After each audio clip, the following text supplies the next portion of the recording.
Сейчас мы находимся в селе Верхние Чершилы Сармановского района. Жители только начали осознавать, что в ближайший месяц им придется жить в условиях карантина. Причина – в 2 хозяйствах ветеринары выявили опасные вирусные заболевания у животных – нодулярный дерматит.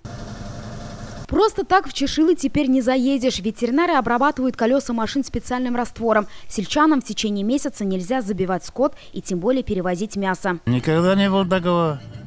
Раньше не помню я, сколько живу, такого не было. Ну, дезинфицируют уж, номера записываются. 13 января один из жителей села обратился к ветеринарам осмотреть животных. В хозяйстве на тот момент было 13 бычков с признаками болезни. Взяли анализы и отправили в Казанскую лабораторию. Позже выяснилось, хозяин привез молотняк из Оренбургской области месяц назад. Оттуда получили результаты нодулярный дерматит.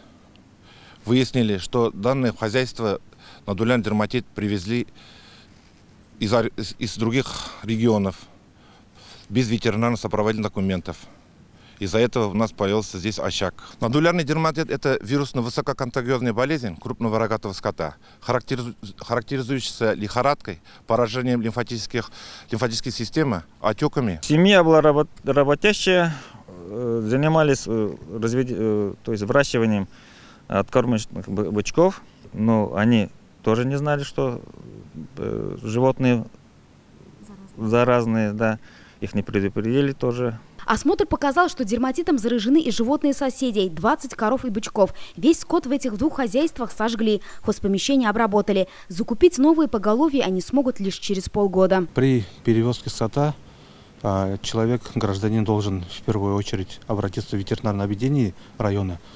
Потом следующий шаг – взять разрешение у Главного управления ветеринарии Кабинета министров в городе Казани. А потом уведомить ту же ветеринарную службу и поставить этот скот на карантин на 30 дней. А в этом случае он эти мероприятия не сделал. Последняя вспышка нодулярного дерматита была в 2017 году, также в Оренбургской области. Тогда наши ветеринары выставили карантинные посты на границе регионов. Проникновению вируса удалось остановить. Сейчас ситуация сложнее. Необходимо вакцинировать всех животных района. По этому вопросу мы расследование ведем. Полностью на сегодняшний день Сармановский район вакцинирован по этому заболеванию.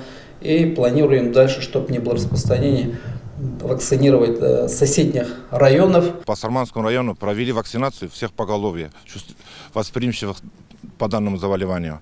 А именно почти 13 тысяч голов крупного рогатого скота и в пределах 7 тысяч голов овец и коз. Сегодня Рустам Минниханов подписал указ о введении карантина в селе Верхние Чершилы и угрожаемой зоне. Это 10 километров вокруг села. Ветеринары настоятельно просят жителей покупать мясо при наличии сопроводительных документов.